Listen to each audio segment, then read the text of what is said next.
Yes.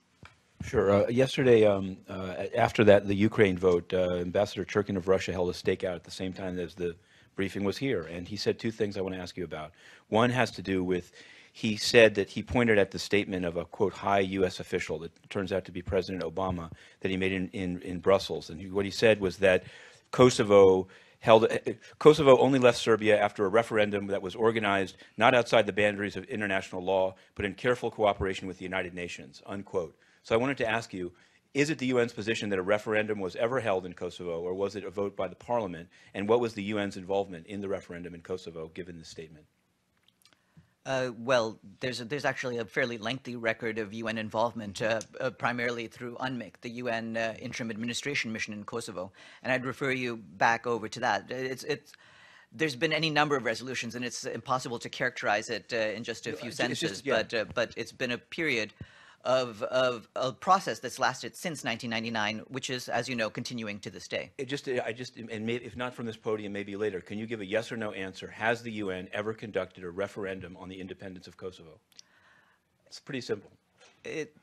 No, actually, it's kind of a legalistic question, and there's a lot of different aspects to it, but it's very clear what the UN has done in terms of all of the resolutions we've had since 1999, and I would refer you to those. Yes, Evelyn. Did not the ICJ rule on Kosovo's independence? I'm not, it's hazy in my mind. Do you know what it is? Yeah, Evelyn, please use the microphone for the sake of your colleagues and those the people. Sorry, Farhan, I keep doing this. Yeah, I know it's tempting in the front row to not use use the microphone, but please. So sorry. Did not the ICJ rule on Kosovo? Do you have that at the top of your head? I vaguely remember they said it was okay for them to be independent. I remember it's a political thing more than a legal remember thing. they have a ruling, but I would shudder to actually try to summarize it, since I believe it's probably more complicated than that.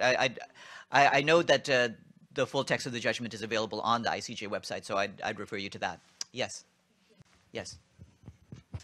I wanted to ask you about a second thing that Ambassador Churkin said, and also something that of what some in the UN call censorship is a second question that I want to be sure to be able to ask.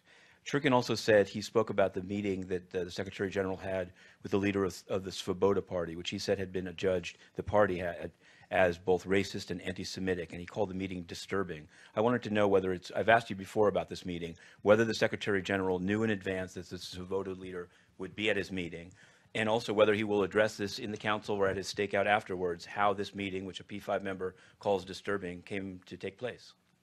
Well, as I believe was explained in the note that was sent to you, there was an effort to just have a brief meeting with a wide range of interlocutors, the list of which we've provided to interested journalists. It was not designed to give any authority to any particular group or individual that he was meeting with.